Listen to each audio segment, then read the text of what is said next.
Très chers amis, bonsoir. Bonsoir et merci d'être venus si nombreux pour fêter avec nous ces 25 ans de la fête de la librairie indépendante. Cette journée est le fruit d'une longue maturation professionnelle, mais je la dois aussi beaucoup à la fréquentation d'écrivains audacieux ayant fait émerger ce désir colossal, celui de trouver un espace dans l'année éditoriale pour appeler plus de 500 libraires à se rassembler autour de valeurs humanistes communes. Oui, il était important pour ce métier de l'ombre qu'on l'éclaire, qu'on lui donne la parole et qu'ensemble, nous aiguisions notre pratique afin de la faire connaître davantage aux lecteurs qui nous fréquentent. Face à toutes ces mutations du rapport à l'écrit, nous voulions transmettre ce qu'il y a d'inimitable pour la culture du livre dans ces lieux, comment nous pensons, comment nous pratiquons dans cet espace où se côtoie la mémoire des catalogues éditoriaux et le visible et l'invisible. La confiance des libraires renouvelée chaque année nous a énormément encouragés à porter fièrement cette cause. C'est aussi la présence prodigieuse et fidèle de partenaires que je remercie ce soir au nom de tous mes confrères. Il y a les éditions Gallimard, en la personne d'Antoine Gallimard, et ses grands orfèvres éditeurs qui m'accompagnent pour la réalisation de ce livre. Les éditions Actes Sud, en la présence de François de Nyssen et Jean-Paul Capitani. Les éditions Thierry Magnier, la SODIS, le Centre national du livre et sa présidente Régine Hatchendo, le Conseil régional d'Île-de-France, la SOFIA, le Livre Hebdo, France Télévisions. C'est grâce à leur engagement que nous avons pu nous renouveler, approfondir, sonoriser sans nous essouffler cet incroyable événement. Donc je remercie ce soir aussi Olivier Chaudenson de la Maison de la Poésie et tous ses collaborateurs de nous avoir ouvert son lieu devenu le porte-voix de la littérature contemporaine. Un grand merci aussi à Marianne Denicourt, mon amie, et Joël Grard, qui ont accepté d'offrir leur talent au service de cette soirée. La forge où nous trouvons chaque jour du sens et de la force pour vivre cette vie dite moderne, nous la devons surtout et chaque jour aux écrivains que nous allons tenter ce soir de mettre à l'honneur.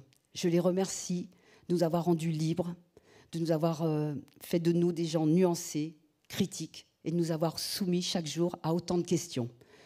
Donc nous allons maintenant en accueillir quelques-uns sur ce plateau afin que vous entendiez leurs chants ineffables d'oiseaux qui ont été sublimés par le flamboyant Michael Caillou dans notre livre Plume. Alors avant de conclure, je tiens à dédier cette soirée à un de nos grands éditeurs et donc j'offre cette soirée à Jean-Paul Capitani qui vient de nous quitter. Et bon voilà, maintenant que la fête commence et j'annonce Jeanne Chéral qui va ouvrir notre soirée.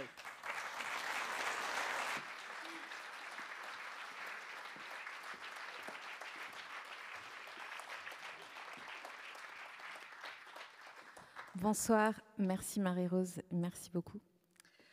Alors Marie-Rose Garnieri m'a donc conviée à ouvrir en chanson cette soirée autour de Plume, du livre Plume.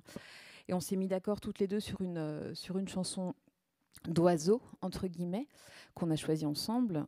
Mais j'ai eu une petite frustration parce que spontanément j'avais pensé à une autre chanson que je n'ai pas vraiment osé lui proposer.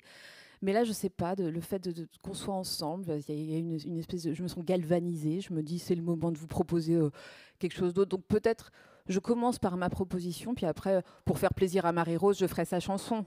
On fait ça ? Alors, Merci.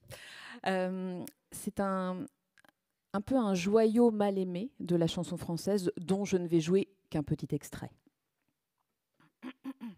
Je ne l'ai pas répété parce que je viens d'avoir l'idée, donc ça va sortir comme ça va sortir.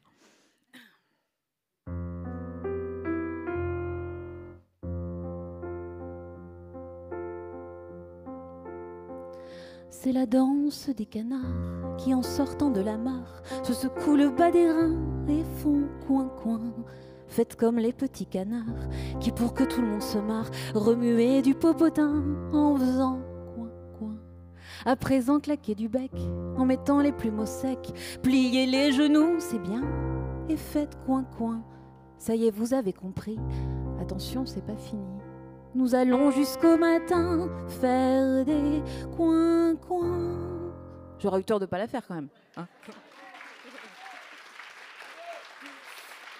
bien. Alors maintenant, ma chanson sérieuse. La petite bête jouait au jardin et j'avais sa tête au creux de mes mains. Un oiseau de plus, un oiseau de moins, tu sais, la différence, c'est le chagrin. Il n'y a pas eu d'école ce matin. Il n'y aura plus d'enfance au jardin. Un oiseau de plus, un oiseau de moins, tu sais, la différence, c'est le chagrin. La petite bête jouait au jardin. C'était une fête pour tous les matins. Un oiseau de toi, un oiseau de moi venait toujours manger dans notre main. Ça n'arrive qu'aux autres, mais c'était le nôtre. Tu sais, l'indifférence, c'est le chagrin.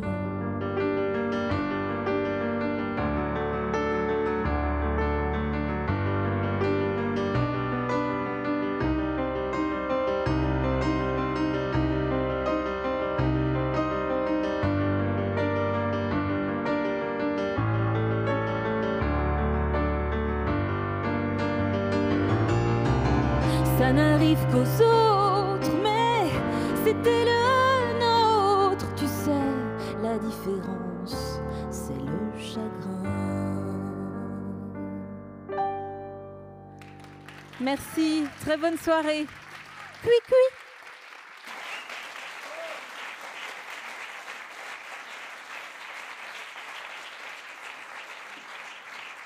Et moi, j'annonce Bertrand Belin, le vrai.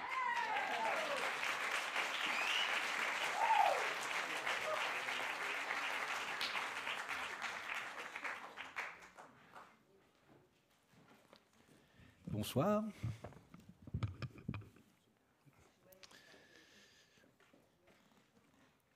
C'est à l'ordre alphabétique que je dois de commencer la soirée. Comme c'est beau comme c'est doux et propre, mat.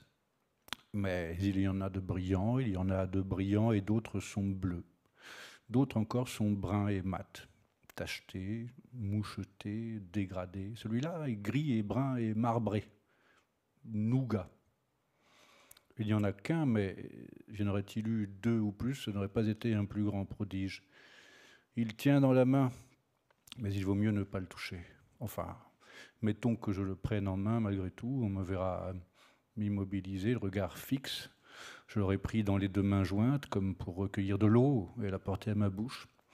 Comme un bol ou un nid, pourquoi pas. Allez, un nid après tout. Il faut laisser un peu d'air autour pour la respiration, pour ne pas presser, oppresser. Et aussi pour continuer à le voir par sécurité. Voir le prodige brun et marbré, le voir bien à l'abri, en sécurité, entre les mains jointes. Pas trop longtemps. Il lui faut de la tranquillité. Il faut qu'il reste à sa place, qu'il n'est pas entre les mains des gens. Mais de toute façon, il vaut mieux ne pas le toucher. L'observer, oui. On se met à bonne distance pour ne pas effrayer, pour ne pas s'effrayer soi-même. On observe, on écarquille, on se tient bien sur ses deux jambes, on s'interroge, on s'émerveille. C'est rare de voir ça. Mais de quelle espèce s'agit-il? Impossible à dire. Il faudrait être un expert. Il faudrait qu'à la maison, il y ait des livres, beaucoup de livres, de la documentation sur le sujet, des gravures même peut-être. Un livre lourd, un gros livre, qu'allège dès qu'on l'ouvre pléthore d'images légendées où est figé un quadrichromie, et depuis le pélican jusqu'à la caille, tout ce qui porte un bec. Je ne dis pas tous ceux qui volent, car voler n'est pas dans l'habitude de tous les oiseaux. Hein. Plus que le vol, certains oiseaux sont aptères, ils ne disposent pas d'ailes. Aptères, à terre. C'est bien le bec qui fait l'oiseau. C'est le bec qui fait l'oiseau. Il faudrait que je sois calé en faune volante et chantante, croissante pour pouvoir nommer au premier coup d'œil ce devant quoi je me trouve, mais c'est bien comme deux ronds de flanc que je m'immobilise devant le prodige débusqué dans une légère dépression du sol à l'ombre d'un prunelier, les mains dans les poches de la veste, content de prendre un bol d'air. Je prenais mon bol d'air, et, quittant le sentier pour aller pisser, contournant un prunelier, j'ai manqué de marcher sur un œuf brun, gris et marbré. Pas un oiseau donc, mais un œuf. Une sorte de coquillage à la floraison radicale. Une grâce accomplie de calcium, carbonate, magnésium et phosphore. Nomenclature par laquelle se rompt le silence qu'inspire d'abord le monde clos de l'œuf. Château fort aux douves montables en neige, vastes cieux d'albâtre, présents et surgissant à la fois, à l'équateur et au pôle. Le œuf, si j'ai envie de dire comme ça, celui gris, brun et marbré qu'un engoulevent d'Europe a pondu, celui qui claque maintenant ses ailes au-dessus de moi pour me chasser de son coin, de sa part de lande, l'engoulevent qui reviendra couver inquiet quand je serai déjà sur mon vélo, me sentant coupable d'intrusion dans son domaine, le monde de l'oiseau, univers voisin que déploie la perception du monde où ses sens le plongent. Même quand je l'aurai oublié, sirotant un Monaco sur le port, ne prêtant aucune attention au goéland, j'ai peur qu'il soit encore tout retourné. Je ne voudrais pas que son petit cœur craque sous le ramage cendre où il palpite. Et pourvu qu'il soit la nuit prochaine, encore à engloutir le vent, sa gueule de serpent grande ouverte, qu'il soit encore, comme dans la légende, à téter les chèvres alentours, et puis aussi, comme avéré, à faire fuser dans la lande son chant parallèle et perlé. Ah, vous dire surtout qu'il niche au sol, souche parmi les souches, qu'il a forgé son immobilité patiemment dans les générations.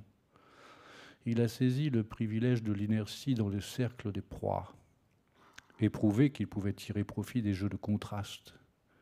Sa compréhension est une action. Survivre est son domaine et son intelligence. Et la nuit, il chante son intelligence.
C'est bon. Le Hoatzin UP. Si des oiseaux viennent à nous, que nous pouvons observer aux étapes de leur migration, ainsi les cigognes dans la Meuse du printemps à l'automne, si d'autres encore, profitant du réchauffement, déplacent leurs airs, ainsi les ibis sacrés du Nil survolent-ils depuis le début du siècle l'estuaire de la Loire, d'autres nous obligent à voler vers eux à notre tour. Le bel aringa siffleur bleu nuit dans la neige au pied de l'Himalaya, l'aigle harpie ou le Hoatzin huppé, perché sur les arbres, près des rives étouffantes des fleuves amazoniens. On peut naviguer longtemps, s'épuiser à la marche, sans de sa vie ainsi que nombre de traqueurs aguerris, apercevoir ne serait-ce que l'ombre d'une plume du grand aigle harpie.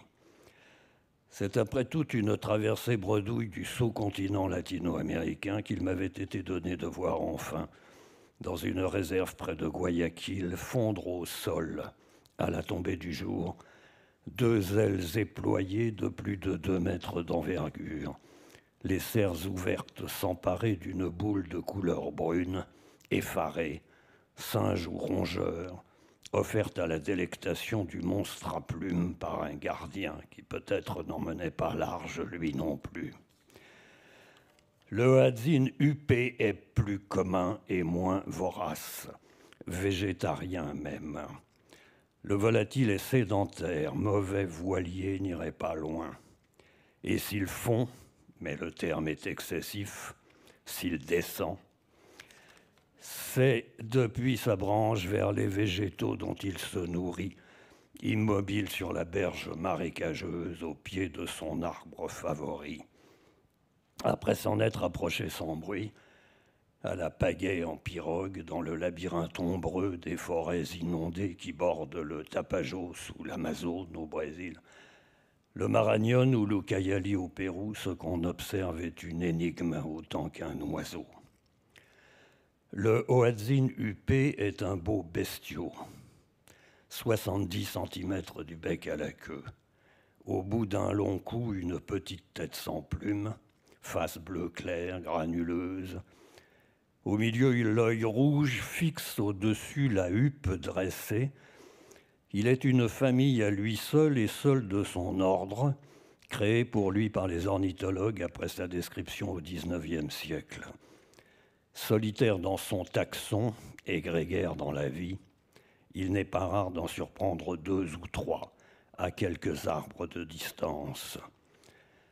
Depuis la pirogue, faisant le point aux jumelles sur cette tête décoiffée, ébouriffée, furieuse, grossissant l'œil rond, rouge cerné de bleu, fixe, terrible, un réflexe vous fait reculer comme si d'un coup de bec, après qu'il vous a repéré, courroucé par votre arrivée, il allait percer l'oculaire et vous crever la rétine.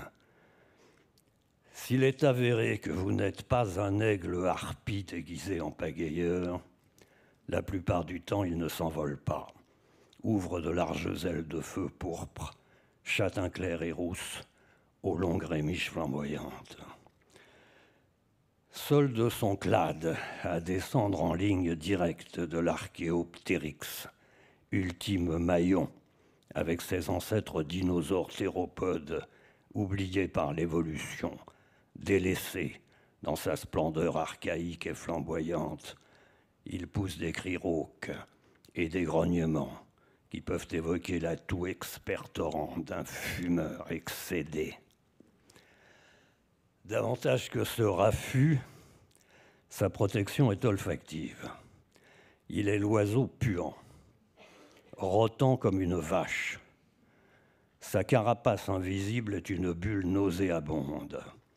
Seul oiseau ruminant, muni d'un jabot à fermentation bactérienne où se décomposent les plantes aquatiques et les fruits, il digère sur un nid assez mal bâti, sans garniture, plateforme en bout de bois peu assujettie, quelques mètres au-dessus de l'eau, où il nourrit par régurgitation 2 ou 3 poussins, blanchâtres et laids. Ceux-ci sont quadrupèdes. Au sortir de l'œuf, leur est venue au coude de chaque aile une main à 2 doigts griffus. Devant l'arrivée de quelques serpents ou pumas, ils se laissent tomber à l'eau comme des pierres et nagent sur la rivière. Le danger passé, ils escaladent les branchages à l'aide de ces membres préhensiles éphémères, remontent se délecter du vomi des parents. À l'âge adulte, les mains auront disparu. Ils auront oublié la nage. Pendant la dizaine d'années de leur existence, ils ne se connaîtront plus de prédateurs, à l'exception d'un seul. Les Indiens d'Amazonie, s'ils chassent l'aigle harpie dont ils utilisent les plumes pour empenner leurs flèches, négligent le hoatzin à l'odeur repoussante. Il est malaisé de bander l'arc en se pinçant le nez. L'oiseau est aussi puant mort que vif. Seul le grand aigle harpie, les jours où il n'a vraiment rien d'autre à se mettre sous le bec, les jours où le singe trop agile a fui dans la forêt, le pécari s'est enfoui au fond de son terrier, consent, retenant peut-être sa respiration, à goûter la chair du hoatzin huppé.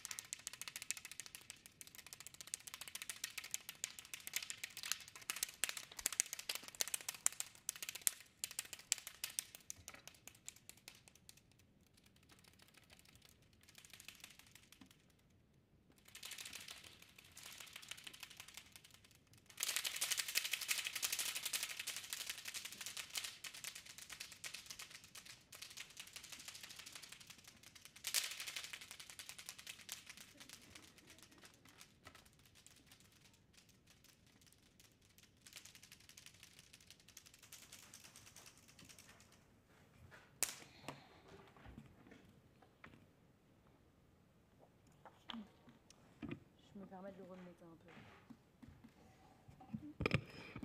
peu. Ouais, merci. Je pense que je vais le prendre à la main au pire. Je vais juste faire comme ça. Merci. À quel point dors-tu, mon pigeon ? Je vole sous la flotte en attendant que quelque chose se passe. Mes ailes parapluient. C'est août, c'est septembre. La lourdeur d'une humidité quand elle se mêle au chaud qui s'évapore du béton. Et où sommes-nous ? Qui sait où nous sommes ? Qui sait ça ? Ça dépend. Ça dépend. Je vole sous le soleil et la flotte survole ma Cadillac rose. Moteur général, central, moteur généreux. Le métal m'attire le bec et j'aime la photo que ça me permet de me projeter. Dans moi, sous les plumes qui couvrent ma petite tête, dans mon petit cerveau. Méfie-toi, en revanche. Je suis loin d'être con. Cette photo, une route toute droite et longue, comme j'en ai vu aux États-Unis. Je peux voler très loin et partout. La Cadillac qui fend le paysage, rose parmi l'ocre du sable et des roches qui émergent comme des crochets flippants. Et moi qui vole dans son sillon, la chaleur du bitume me magnétise, me permet de savoir où je vais, et surtout, quand y aller. Et moi qui vole par-dessus la voiture, si proche du soleil, si proche que l'astre projette mon fantôme dessous lui, et bientôt, la voiture engloutie par ma silhouette noire, mobile, mes ailes qui bastonnent l'air, noir sombre sur le sol, et bleu magique, suspicieux, et vert vital, et du violet secret, de l'ombre mystique et quelque chose comme des variations de brun, et de gris dans une nuit sans lune. Ce sont les couleurs sur les plumes de mon cou, de mon corps et de mon visage. Mes yeux clignent. Méfie-toi, tu ne pourras pas me regarder droit dans les deux. Choisis-en un, choisis le bien. Je vole dans la nuit, sous la pluie, j'attends que quelque chose se passe. Pas envie de dormir là où tu ne te présentes plus depuis belle lurette. Dans la poussière de mes combles, Paris banlieue, sous un pont, près d'une flaque d'eau potable, je préfère voler, suis bonne qu'à ça. Je sais voler loin. Je sais m'orienter par le dessus mousseux des mers, des océans, leurs flots presque noirs. Je sais suivre le dessin des routes. Je sais remonter un cours d'eau. Je sais te prendre en filature. Ça t'étonne ? Je t'ai dit de te méfier. T'ai-je dit que j'avais plus d'un tour dans mon sac ? Que je ne suis pas ton pigeon, mon humain ? Que je ne suis pas la crasse que tu n'assumes pas ? Ta maladie soufflée dans l'atmosphère, je ne suis pas les plumes sales que tu me prêtes ? Nique-toi avec tes sales idées de merde. Je suis pas sale. Je suis souvent blessée. Voilà tout. Je mange mal. C'est tout. Je pense qu'il y a ce que tu me donnes et tu me donnes mal. C'est tout. Te l'ai-je déjà dit ? Te l'ai-je dit déjà? C'est pour ça que j'ai pris la poudre. Te voir dormir molle, quand le monde entier s'étalait riche à la portée de tes paumes, quand tu pouvais voler le monde, toi tu dormais. Si tu n'étais pas si lourde, je t'aurais prise entre mes pattes, sous mon aile. T'es la moins méchante. J'aurais fait ça. Pour toi, j'aurais fait ça. Toi.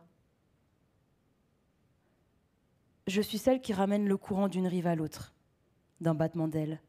C'est ainsi que j'ai rapporté le groove en Europe. Tu savais pas ça? Normal, tu me sous-estimes.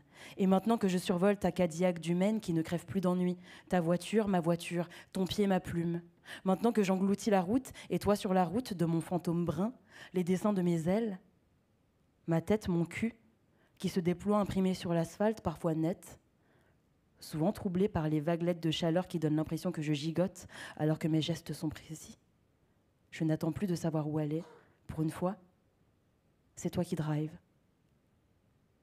Moi, je me suis mis sur le dos. L'air que tu fends, qui glisse sur chaque côté de la bagnole, la Cadillac rose, ses deux ailes, cette terre même. Je me laisse flotter dessus. Et comme la lune avec la terre. Je tombe en permanence de toi sur toi sans te toucher, ni te croiser. Je me promène tout autour. Et pourrais vouloir m'échapper? Et je te dis alors, je te hurle du ciel vers tes fenêtres ouvertes et par-dessus la musique que tu as mise à fond, comme envolent les avions, propulsés comme des pommes dans l'air, comme en planent les pigeons. Je suis la résistance même, tu sais. Te l'ai-je déjà dit? Je résiste à tout, aux insultes, aux crachats, à la mauvaise bouffe. J'aime les belles choses, les Cadillacs roses qui filent dans le vent, traversent les paysages que je survole, leurs roues qui collent à la route. Je suis pas con, tu sais. Tu le sais maintenant qu'on a pris la poudre, toi et moi. Qu'on ne crève plus d'ennui, bébé univers.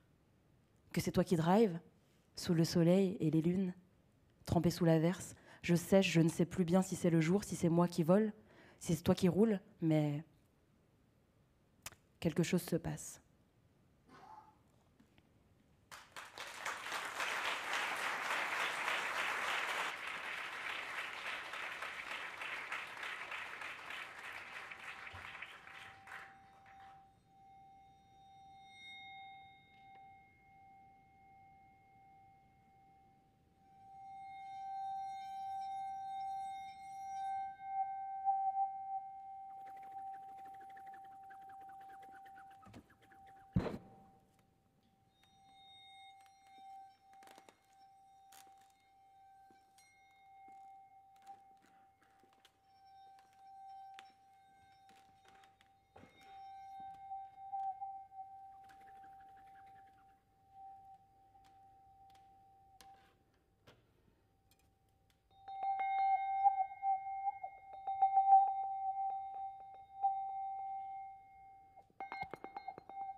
C'est Joe Dalton qui parle devant vous. Et merci, Marie-Rose.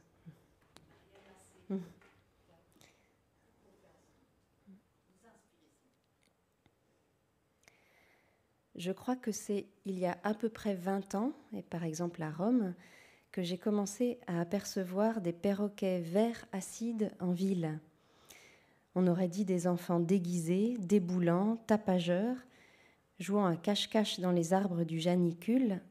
La couleur venait de très loin, c'était une véritable fête, ça vous envolait d'un coup et ça faisait de la rue un morceau d'équateur. J'étais émerveillée. Mais je suis allée voir ce que ça racontait.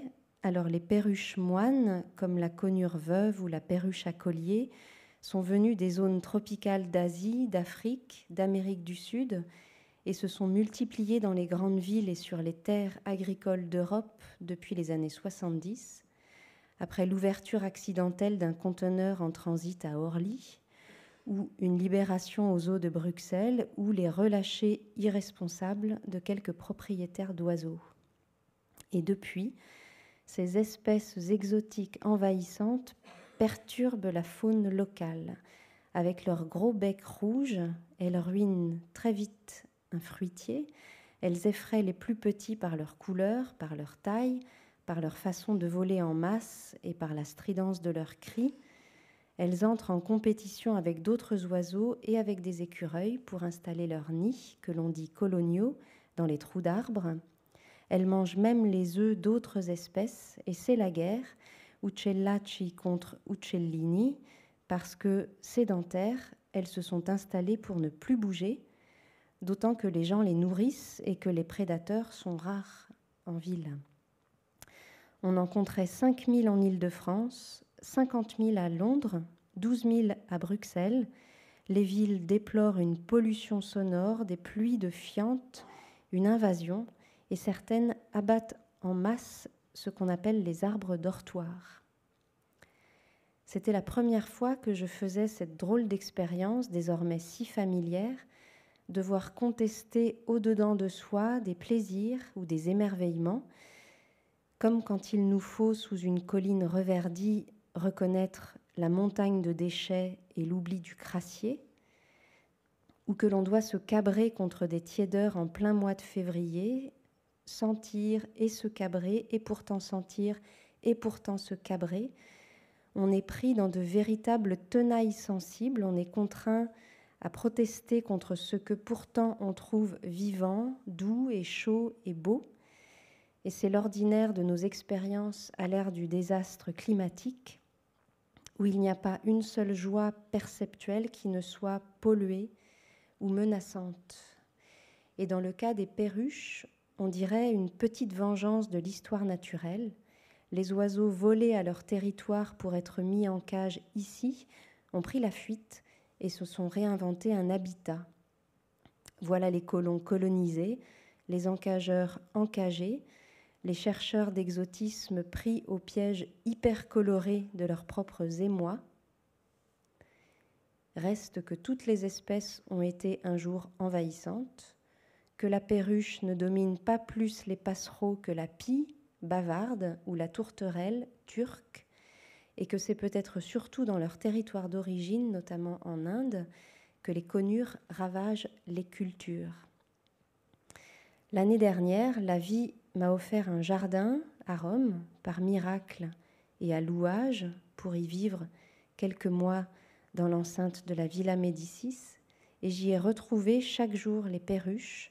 Toute l'année, j'ai partagé avec elles un verger, ou plutôt j'ai cédé à un rapport de force, presque pas pu approcher les abricots et renoncé en 2 jours à goûter les cerises. Et j'ai retrouvé les tropiques aussi, mais tristement, et pas par les oiseaux, parce que le climat change si brutalement qu'il a déjà transformé Rome l'automne en ville à mousson et l'été en fournaise, cernée par les feux. Alors qu'est-ce que ça dit tout ça ? Ça parle tout ensemble de nos émerveillements, de notre capacité à encore lever la tête devant l'évidence d'un oiseau et de sa beauté libre. Ça parle aussi de volières coloniales, de clôtures qui fuient, de clandestins qu'on accuse, d'aéroports saturés, de circulation de marchandises et d'ignorance. Et ça parle encore de notre monde féral où la sauvagerie sait parfois un temps s'acclimater et où la vie toujours invente.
Bonjour.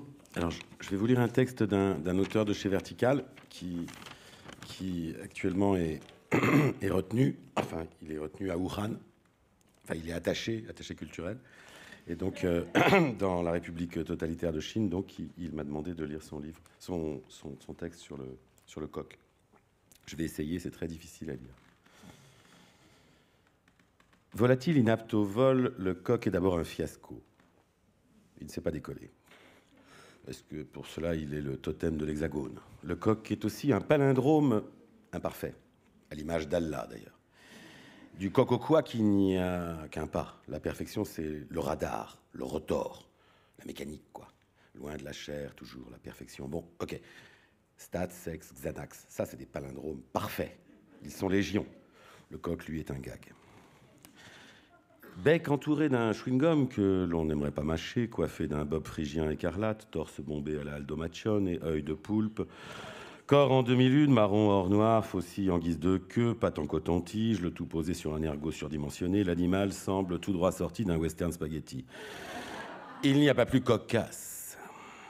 Napoléon s'est érigé contre ce cock-boy, qui n'a point de force ne peut être l'image d'un empire tel que la France. Je suis d'accord, le coq ne fait pas le poids.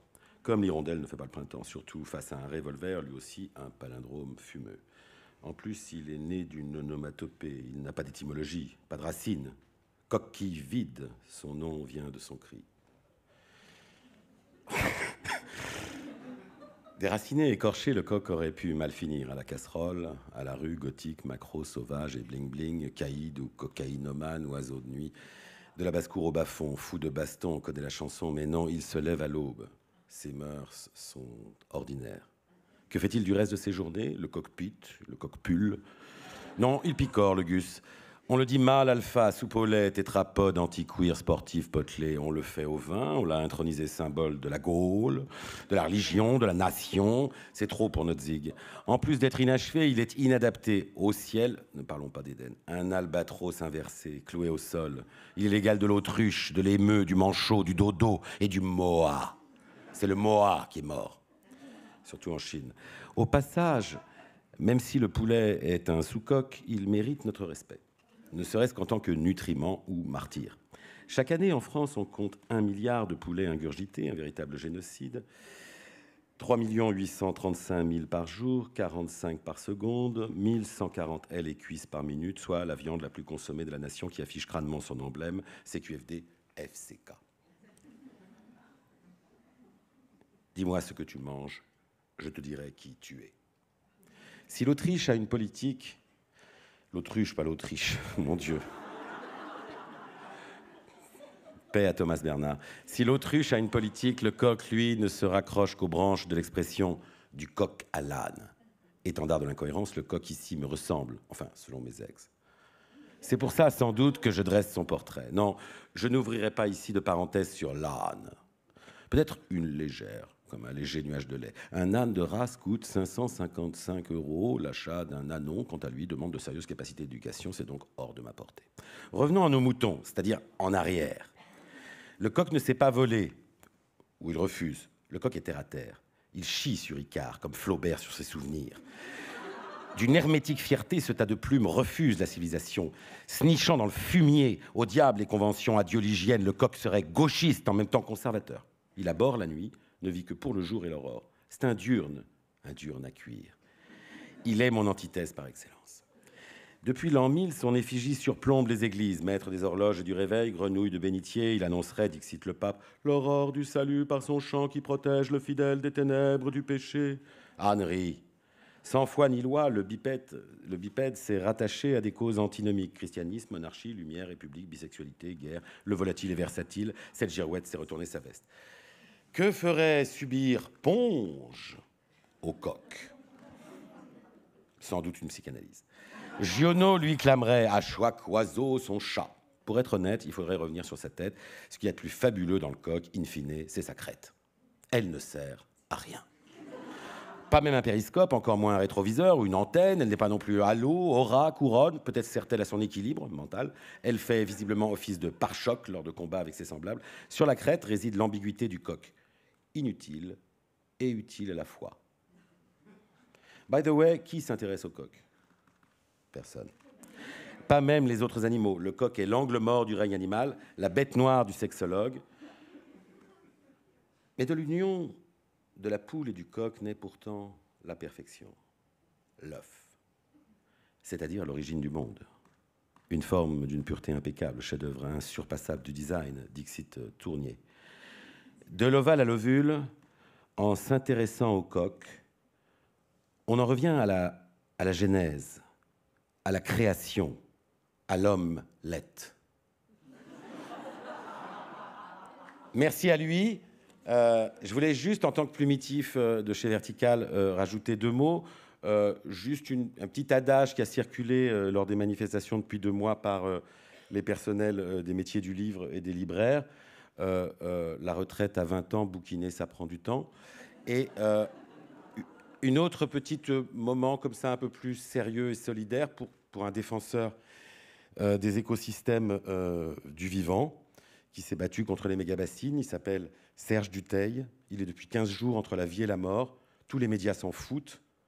Et voilà, il s'est fait dégommer par une grenade des forces de l'ordre. Merci.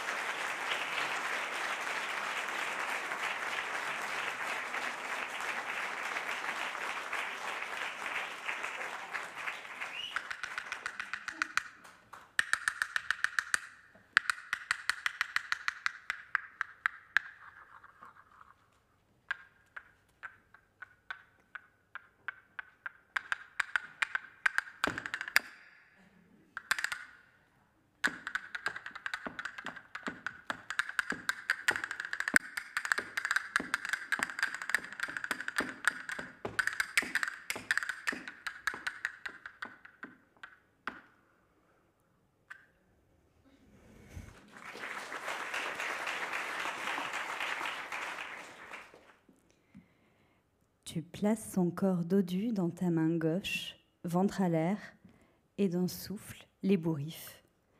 Comme à leur habitude, les petites pattes de Volatile enlacent gaiement ton index. En apparence, il va bien. Tu n'es pourtant pas fou. Volatile ne chante plus la même chanson. Chaque matin des 10 dernières années, son bec s'est ouvert délicatement pour te susurrer les moulins de mon cœur. Plutôt la version de Frida Bocara que l'original. Tu ne sais pas pourquoi cette chanson, tu n'as pas souvenir de l'avoir jamais écoutée, tu es plutôt hard rock. Pourtant, c'est sa mélodie, que Volatile recompose jour après jour. Ta vie se règle sur ce chant. Sur lui, Volatile, ton canari gris à crête, que tu as sauvé du nid et fait grandir sur ton épaule. Sa voix suffit à épuiser tes angoisses. Quand tu as commencé à travailler, il t'a bien fallu le mettre en cage, mais son chant est resté le même. Quand Marie est partie, le même. Quand tu as perdu pied, le même. Quand tu es devenu chef de service, le même, que tu sois en colère, seul, accompagné, serein, heureux ou meurtri, le même. Un mardi de juin, tu as remarqué qu'il manquait une note au chant. C'était la note initiale. Depuis, chaque jour, des notes se détachent de la mélodie, se dissocient, tombent en lambeaux, comme aspirées par le silence. Rondes, blanches, noires, croches, double croche, triple croche, se font avaler dans un trou invisible. Il ne s'est pourtant rien passé dans ta vie, si ce n'est cet assistant vocal, Google, dont tu as fait l'acquisition. Tu crains que ce ne soit l'un des effets délétères de la vieillesse. Les plumes sur son crâne se font plus rares, comme tes cheveux. Pour endiguer le mouvement, tu poses des plumes d'autres oiseaux sur lui et quelques-uns de tes poils. Tu penses que cela l'apaisera. Mais au matin suivant, il manque une nouvelle note. Si le mal n'est pas physique, Volatile pourrait être devenu oiseau de mauvais augure, t'envoyer un présage. Tu cherches le message caché dans ses élisions. Tu te concentres sur ce qui subsiste de la chanson. jette un ballon, laisse des ronds, absence, sans cesse, seul résonne. C'est plutôt inquiétant. Tu décides de te consacrer sur le positif et retiens le mot ballon. Au soir suivant, tu te branches sur un match de foot, inclines la télévision vers la cage, mais volatile, impassible, détourne le regard. Tes tentatives d'analyse ne donnent rien. Un matin, tu sèches le travail. Tu t'enfermes dans le placard près de lui et écoutes. Au début, il n'y a que le silence. Puis, à 9h, un bip sauvage retentit. L'assistant Google vient d'enclencher la radio. Une voix suave commence un long monologue. La Terre a bel et bien, affirme la communauté scientifique unanime, atteint un point de saturation. Reportage dans notre édition spéciale à 13h. Volatile s'approche des barreaux de la cage et piaille faiblement, un piaillement comme une protestation. La radio, indifférente, poursuit. 80 nouveaux morts dans une explosion. Volatile balance sa première strophe, comme pour la faire taire. Oui, Volatile se lance dans un duel et chante contre la radio. Tu comprends. Tu as fait entrer un prédateur à la maison, un prédateur qui mange à petit feu la vie de Volatile. Plus de 1000 espèces ont disparu cette année. Panthères, boas, autruches, pandas géants, wombats, paresseux, rhinocéros, requins blancs ne pourront plus profiter de l'air de la terre. Le monde déverse sa boue dans la cage de Volatile et Volatile chante contre lui ou pour lui, s'épuise à faire taire les mots. La voix garde son énergie impassible. Volatile, hors de lui, paniqué, lance un dernier tri avant de perdre complètement sa voix. La lutte cesse. Volatile love sa tête sous son aile jaune et tente de s'endormir. Bientôt, le chanteur ne pourra plus lutter. Sa gorge enrouée et son moral rompu ne le lui permettront plus. Tu sais que quand le chant cessera tout à fait, la mort viendra, et ton cœur sera un canari à faune.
Oui, c'est bien, oui.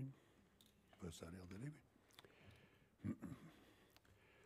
Le 22 septembre 2020, lors de la dispersion à Drouot des prestigieuses collections de taxidermie des princes d'Arenberg, comte Greffule et comte Charles de Gramont, j'ai fait pour une somme modique, personne d'autre n'en voulait, l'acquisition du lot numéro 43, un spécimen de poule d'eau, Gallinula chloropus, présenté sur socle en bois avec étiquette et calligraphie ancienne, et garantie naturalisée par les établissements Véro avant 1880. Il s'agissait donc d'une très vieille poule, si vieille que son plumage uniformément gris-brun avait perdu cette belle nuance bleu ardoise qu'il présente habituellement sur tout le devant du corps. Quant au rouge de la plaque frontale et du bec, c'est en vain que je m'efforçais de le raviver à l'aide d'un crayon de couleur dont la mine se brisa dans l'une des narines. D'ailleurs, si j'avais fait l'acquisition de ce spécimen naturalisé par les établissements Véro, ce n'était certes pas en raison de sa beauté ou de sa fraîcheur, ni de sa ressemblance avec une poule d'eau en activité, mais bien parce que la date de sa naturalisation, avant 1880, et la collection d'où il provenait, dont il me plaisait de penser que c'était celle du comte Greffule, rendaient possible, sinon probable, que Marcel Proust l'eût aperçu à défaut de l'avoir vraiment regardé lors d'une de ses visites au modèle principal de la duchesse de Guermantes. Dans ce cas, s'il s'agissait effectivement de la seule poule d'eau, ou du moins de la seule poule d'eau naturalisée, dont la trajectoire eût un jour croisé celle de Proust, on pouvait sans crainte de se tromper affirmer qu'en étant le seul à lever la main à Drouot dans l'après-midi du 22 septembre 2020, lorsque le lot numéro 43 avait été mis aux enchères, j'avais fait preuve de plus de discernement que tout le reste des acquéreurs potentiels, parmi lesquels, au demeurant, on devait compter bon nombre de professionnels. Quant à ma propre prédilection pour cette espèce, elle remonte au 19 mai 2016, lorsque peu après 15 heures, à Gennevilliers, dans le parc des Chantraines, une poule d'eau a traversé à grandes enjambées le chemin sablé où je me promenais avec une amie, laquelle fit de cet incident une photographie à l'aide de son téléphone portable, sans quoi j'aurais vraisemblablement oublié la date et l'heure, sinon l'incident lui-même et le lieu de sa survenue. Au cours des années suivantes et jusqu'à ce jour, j'ai eu maintes occasions de revoir et de réentendre des poules d'eau. Par exemple, lorsqu'au printemps 2019, à de nombreuses reprises, je revins étudier les progrès de la reproduction d'un couple qui avait fait son nid à Meulan, sur un radeau composé de brindilles, de vieux journaux détrempés ou de pots de yaourt, et retenu par un réseau de branches flottantes entre deux piles du pont aux Perches. Ou lorsqu'un an plus tard, pendant le premier confinement, celui lors duquel on ne donnait pas cher de l'avenir des vieux, je mettais à profit le temps et la distance qui m'étaient accordés, l'un et l'autre ridiculement courts, pour aller observer à travers les grilles du square du Temple les deux couples de poules d'eau établis sur le minuscule étang à demi recouvert par une végétation luxuriante. Depuis, je me suis livré régulièrement à des observations prolongées, attestées par des photographies de cette colonie, si c'est le mot qui convient pour désigner un si petit nombre d'oiseaux, sans jamais parvenir à résoudre cette triple énigme. Est-ce toujours le même couple ou les deux mêmes couples qui se reproduisent ? Que deviennent, ou essaiment, les oiseaux issus de cette reproduction ? Et surtout, sachant combien les poules d'eau répugnent à voler autrement qu'en rase-motte, comment le couple originel, venu quant à lui de Dieu sait où, a-t-il réussi à atteindre la verticale du square du Temple, à repérer celui-ci perdu au milieu du désordre de la ville, puis à s'aviser de ce qu'il renfermait une petite mare apparemment compatible avec les exigences de sa reproduction.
Un drôle d'oiseau. Il est apparu casqué, un peu comme Dante, avec son bonnet rouge, de profil et le bec busqué, les bras ou les ailes pressés le long du corps, grand, gris, l'air pas commode. Drôle d'oiseau, ai-je pensé.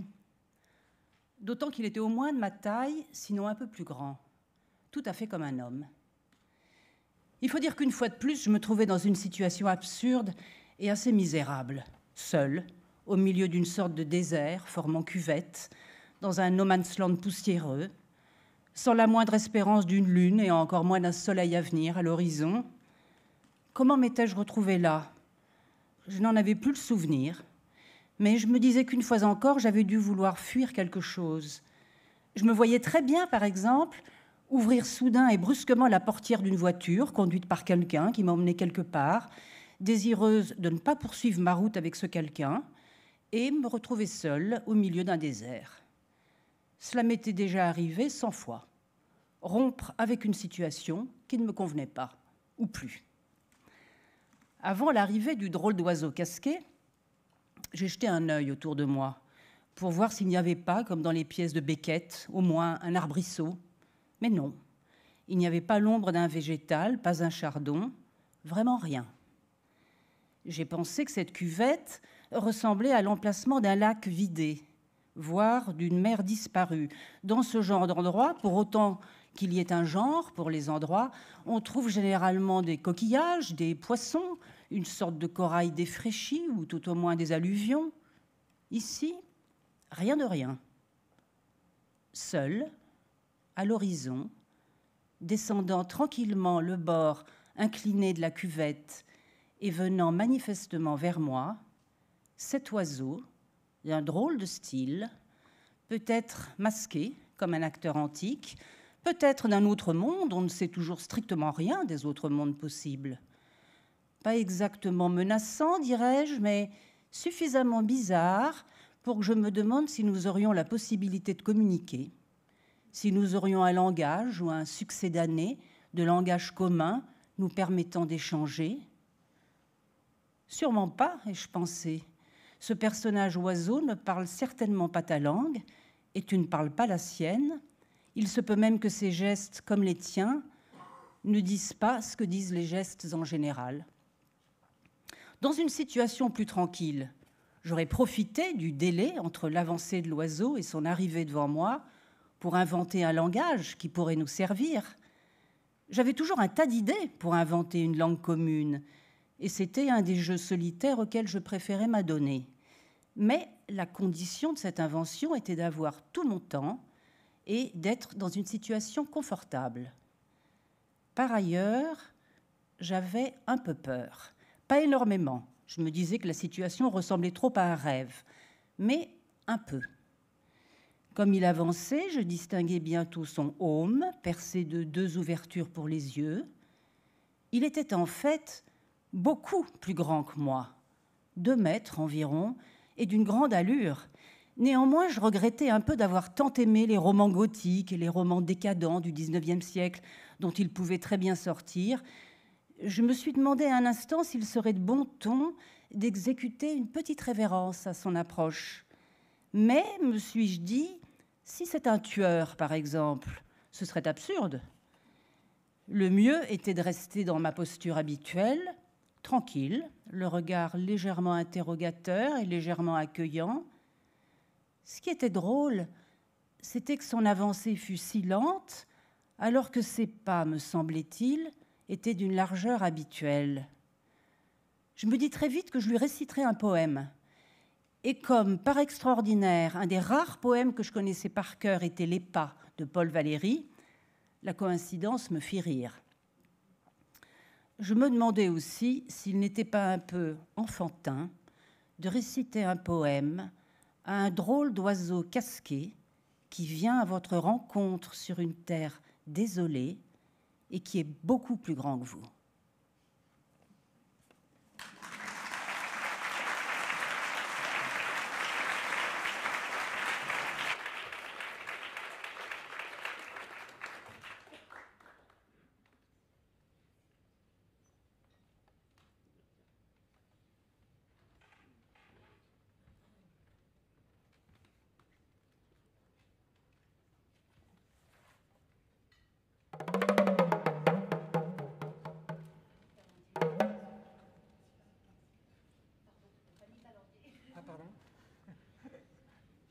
J'ai mal compté finalement, 999, je sais pas, pardon, désolé.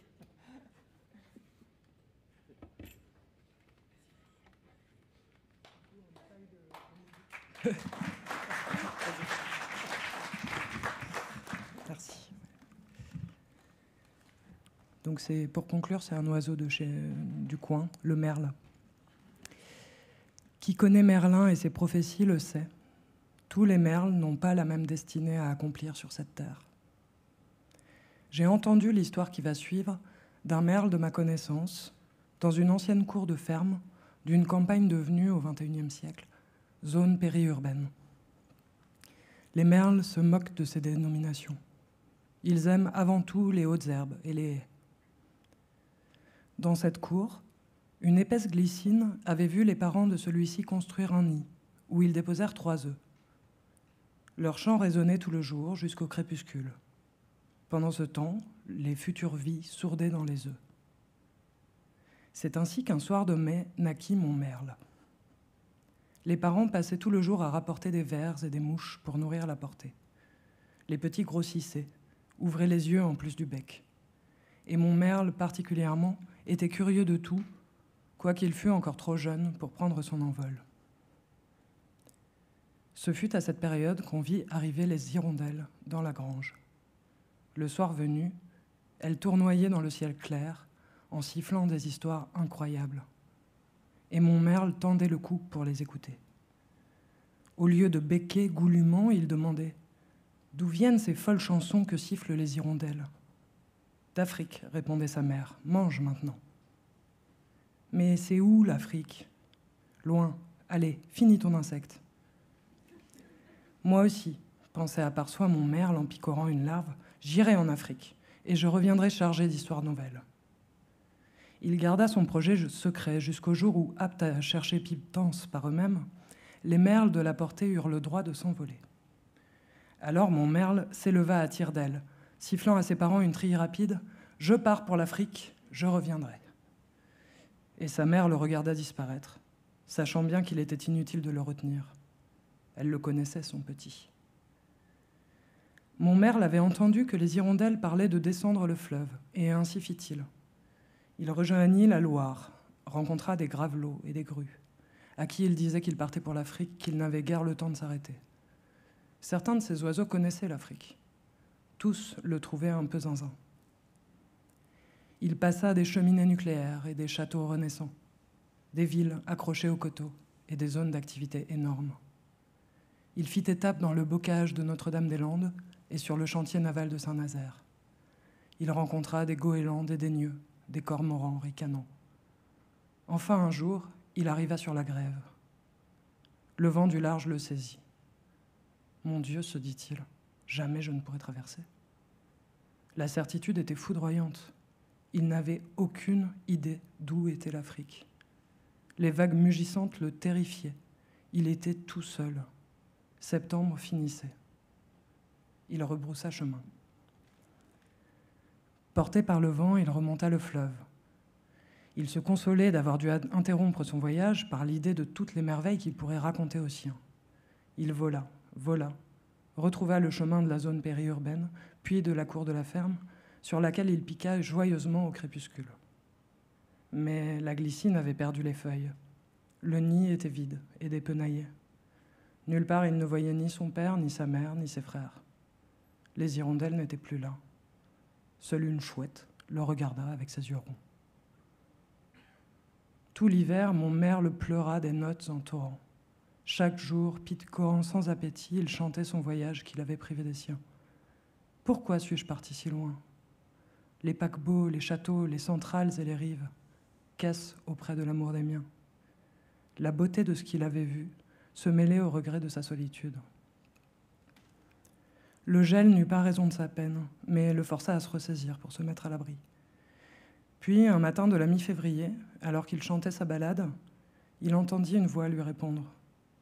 Une merlette inconnue l'écoutait et ponctuait ses trilles de contrepoints admiratifs.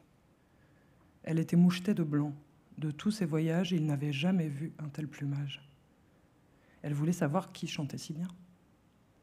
Il lui raconta son périple, et pour la première fois, n'eut pas envie d'en chanter la partie la plus élégiaque.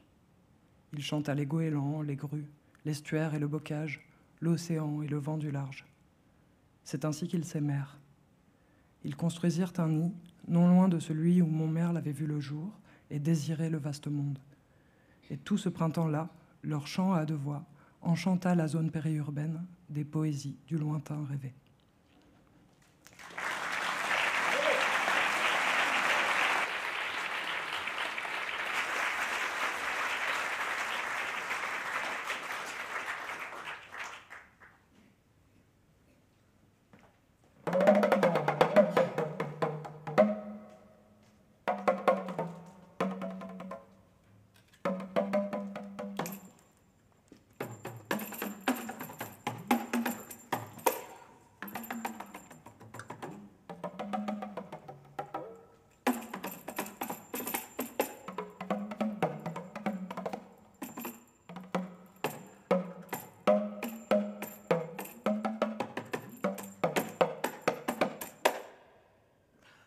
Ce n'est pas plus difficile de parler avec les oiseaux qu'avec n'importe qui sur Terre. Tu parles, l'oiseau fait celui qui a compris, il te répond, et toi, tu fais celle qui a compris, et tu réponds à ton tour. Le tout est de s'entendre parler. Le tout est de s'entendre parler. Le tout est de s'entendre parler. De bien savoir ce que l'on dit.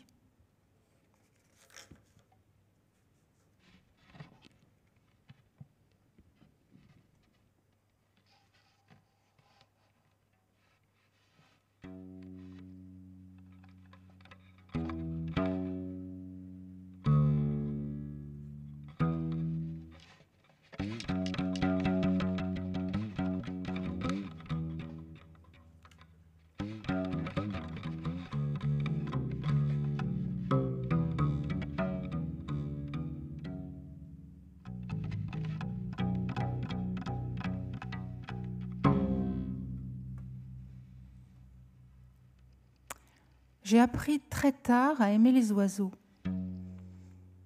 Et je le regrette un peu. Mais maintenant, tout est arrangé. On s'est compris. Ils ne s'occupent pas de moi et je ne m'occupe pas d'eux.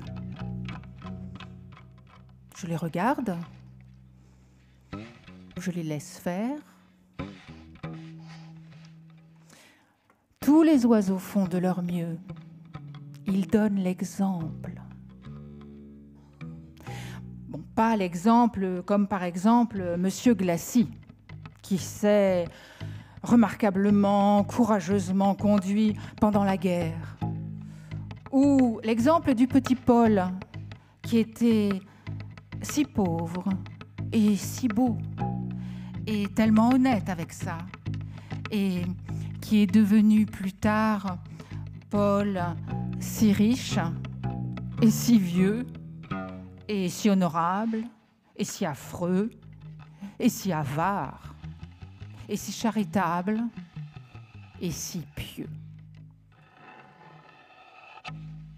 Ou par exemple cette vieille servante qui eut une vie et une mort exemplaires, à jamais de discussion, pas ça. L'ongle claquant sur la dent, pas ça de discussion avec monsieur ou madame à propos de cette affreuse question des salaires. Non. Les oiseaux donnent l'exemple. L'exemple comme il faut. Exemple des oiseaux. Exemple des oiseaux. Exemple les plumes.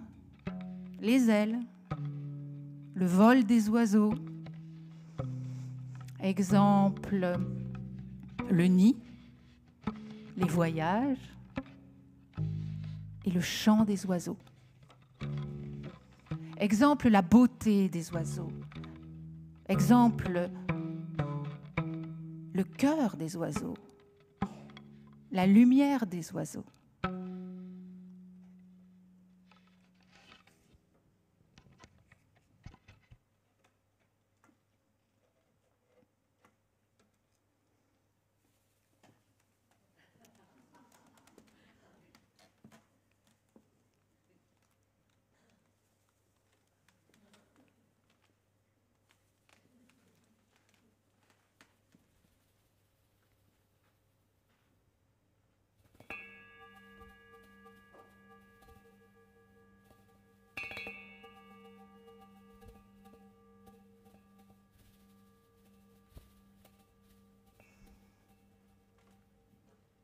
Celui-là,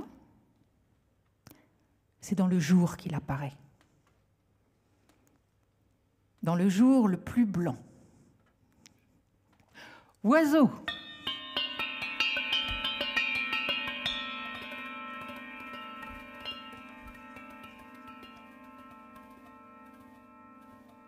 Il bat de l'aile, il s'envole. Il bat de l'aile, il s'efface. Il bat de l'aile, il réapparaît.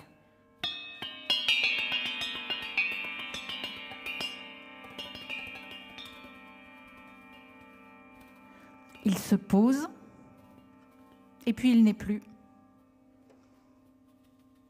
D'un battement, il s'est effacé dans l'espace blanc.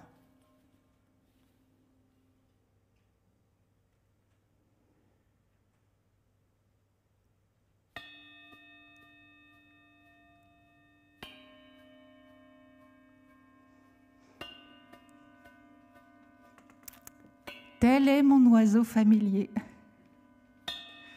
L'oiseau qui vient peupler l'espace de ma petite cour. Peupler, on voit comment. Mais je demeure sur place, le contemplant,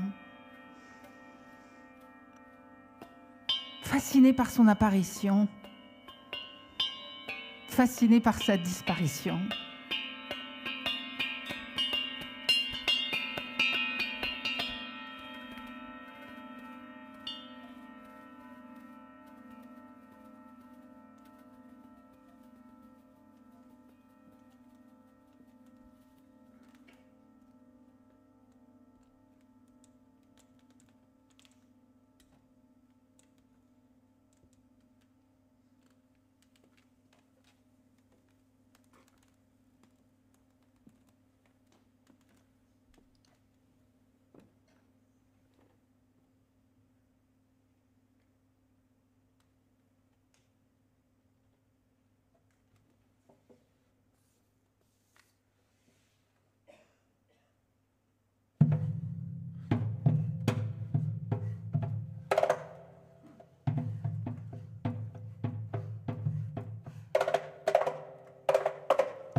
Un oiseau chante, ne sait où. C'est, je crois, ton âme qui veille parmi tous les soldats d'un sou.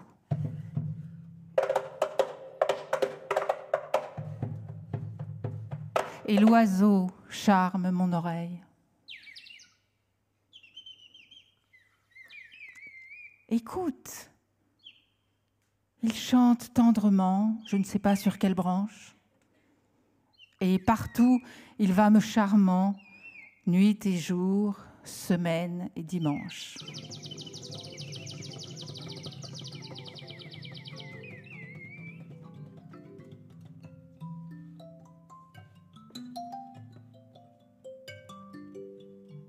Mais que dire de cet oiseau?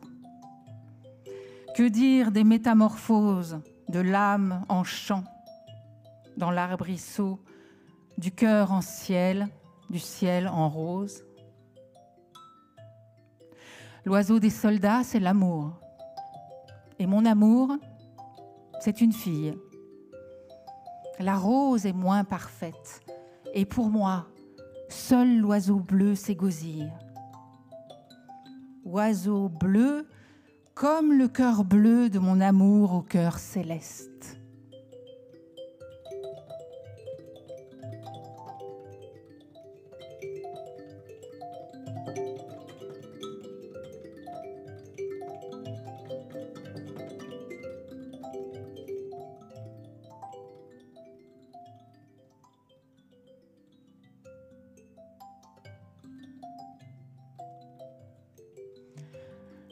Ton chant si doux, répète-le à la mitrailleuse funeste qui claque à l'horizon.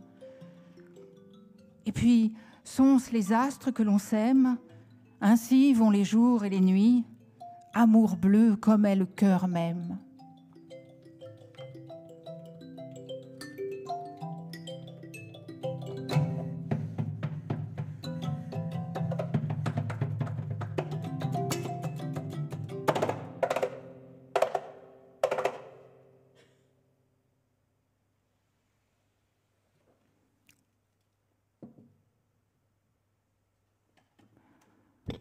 je rêvais dans un grand cimetière désert. De mon âme et des morts, j'écoutais le concert parmi les fleurs de l'herbe et les croix de la tombe.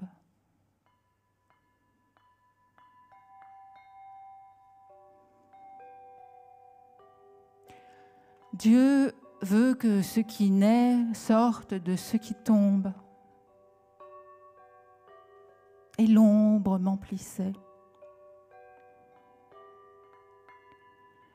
Autour de moi, nombreux, gais, sans avoir souci de mon front ténébreux, dans ce champ, lit fatal de la sieste dernière, des moineaux francs faisaient l'école buissonnière. C'était l'éternité que taquine l'instant. Ils allaient et venaient, chantant, volant, sautant, égratignant la mort de leurs griffes pointues, lissant leur bec au nez lugubre des statues, becquetant les tombeaux, ces grains mystérieux. Je pris ces tapageurs ailés au sérieux et je criais « Paix aux morts, vous êtes des harpies !» Nous sommes des moineaux, me dirent ces impies. « Silence, allez-vous-en, repris-je peu clément. » Ils s'enfuirent. J'étais le plus fort. Seulement, l'un d'eux resta derrière et pour toute musique dressa la queue et dit « Mais quel est ce vieux classique ?» Comme ils s'en allaient tous, furieux, maugréants, criant et regardant de travers le géant, un hou noir qui songeait près d'une tombe, un sage, m'arrêta brusquement par la manche au passage et me dit « Ces oiseaux sont dans leur fonction, laisse-les. Nous avons besoin de ce rayon. Dieu les envoie. Ils font vivre le cimetière. Hommes, ils sont la gaieté de la nature entière. Ils prennent son murmure au ruisseau, sa clarté à l'astre, son sourire au matin enchanté. Partout où rit un sage, ils lui prennent sa joie et nous la portent. L'ombre en les voyant flamboie. Ils emplissent leur bec des cris des écoliers. À travers l'homme et l'herbe et l'onde et les halliers, ils vont, pillant la joie en l'univers immense. Ils ont cette raison qui te semble démence. Ils ont pitié de nous, qui loin d'eux languissons. Et lorsqu'ils sont bien pleins de jeux et de chansons, d'églogues, de baisers, de tous les commérages que les nids en avril font sous les verts ombrages, ils accourent, joyeux, charmants, légers, bruyants, nous jeter tout cela dans nos trous effrayants. Ils viennent des palais, des bois, de la chaumière, vider dans notre nuit toute cette lumière. Quand mai nous les ramène, ô songeurs, nous disons « Les voilà !» Tout s'émeut, pierre, tertre, gazon. Le moindre arbrisseau parle et l'herbe est en extase. Le saule pleureur chante en achevant sa phrase. Il confesse les ifs devenus babillards. Il jase de la vie avec les corbillards. Des linceuls trop pompeux, il décroche l'agrafe. Ils se moquent du marbre. Ils savent l'orthographe. Et moi, qui suis ici, le vieux chardon boudeur, devant qui le mensonge étale sa laideur et ne se gêne pas, me traitant comme un hôte, je trouve juste, ami, qu'en lisant à voix haute l'épitaphe où le mort est toujours bon et beau, il fasse éclater de rire le tombeau.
L'oiseau du Colorado mange du miel et des gâteaux, du chocolat et des mandarines, des dragées, des nougatines, des framboises, des rodoudous, de la glace et du caramel mou. L'oiseau du Colorado boit du champagne et du sirop, sucre de fraise et lait d'autruche, jus d'ananas glacé en cruche, sang de pêche et navets, whisky menthe et café.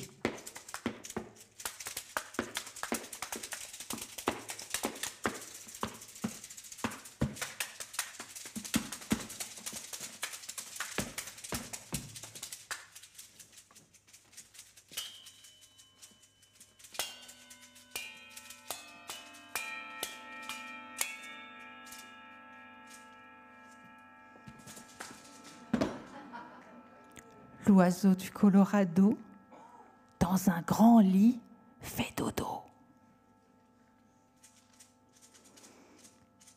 Puis, il s'envole dans les nuages pour regarder les images.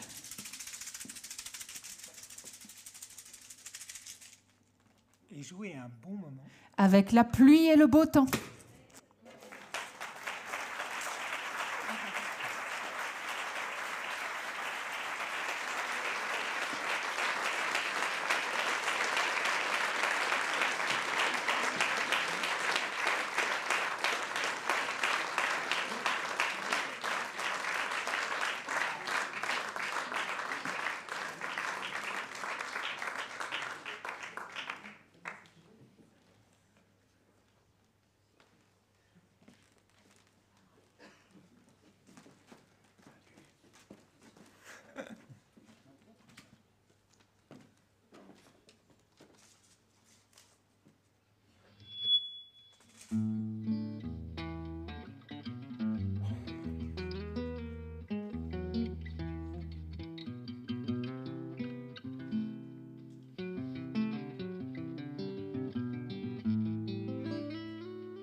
Si vous voulez bien jouer avec moi sur le début, à l'instant derrière le rideau. Merci d'avoir accepté.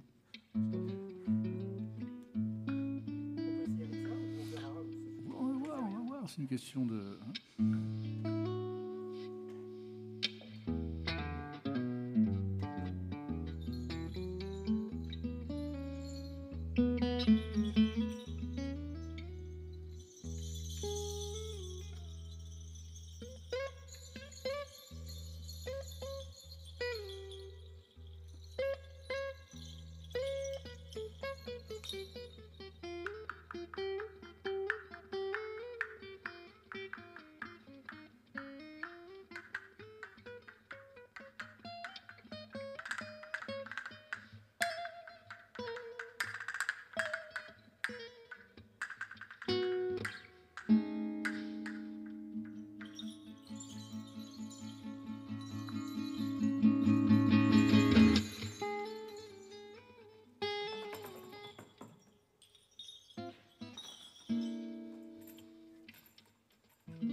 Si j'étais un oiseau,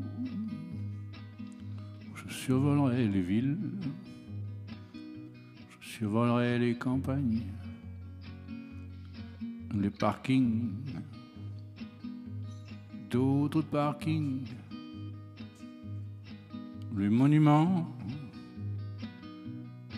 les chantiers, je survolerais les chantiers. Si j'étais un oiseau,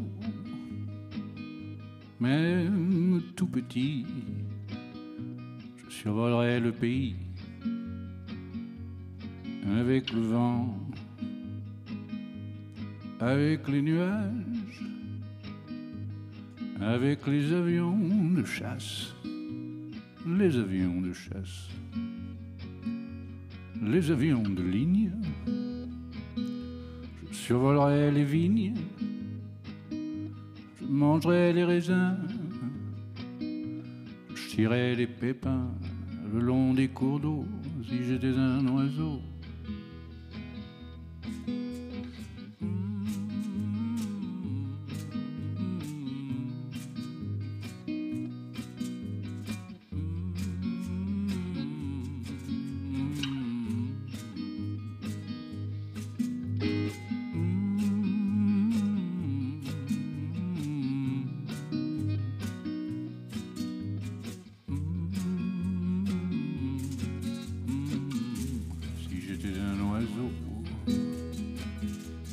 Je ne suis qu'un serpent,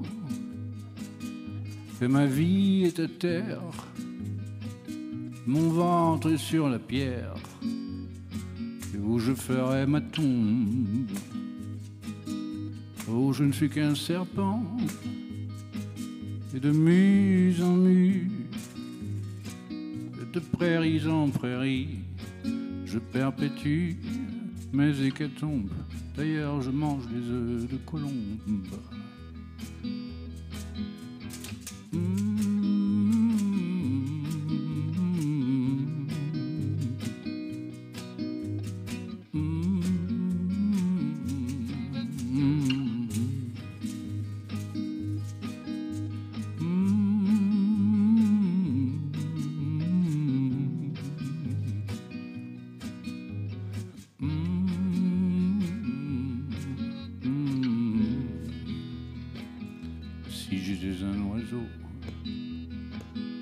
Si j'étais un oiseau,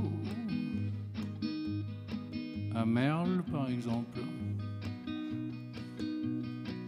dans une cour de ferme, dans la glycine, une bécasse au vol de traviole, un perdreau, un vanneau, un étourneau, un moineau, une grue, une pie, une pie, une pie, une pie, un toucan, un goéland, un fou de bassin, une perruche verte de Rome, un canari, une perdrix, un perdreau. Si j'étais un ptérodactyle, je ne survolerais pas de ville, je ne survolerais pas de campagne,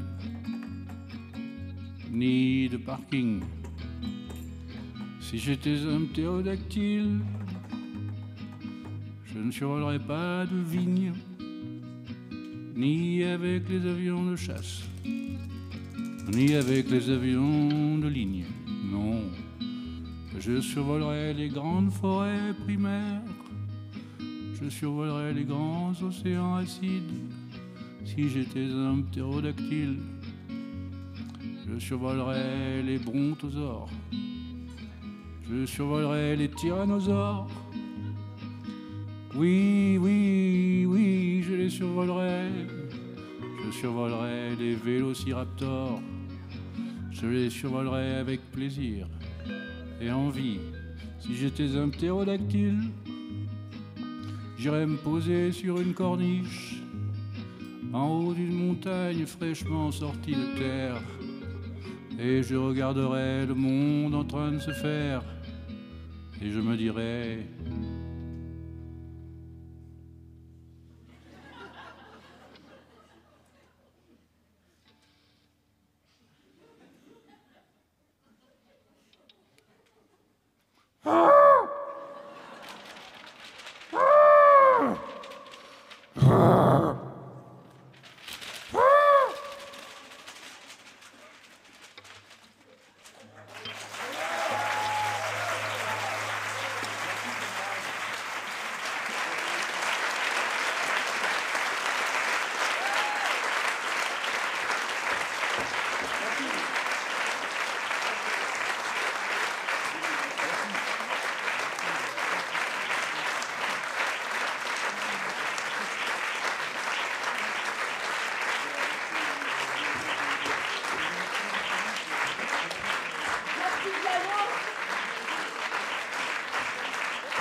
Bertrand Delard, Marianne Denicourt,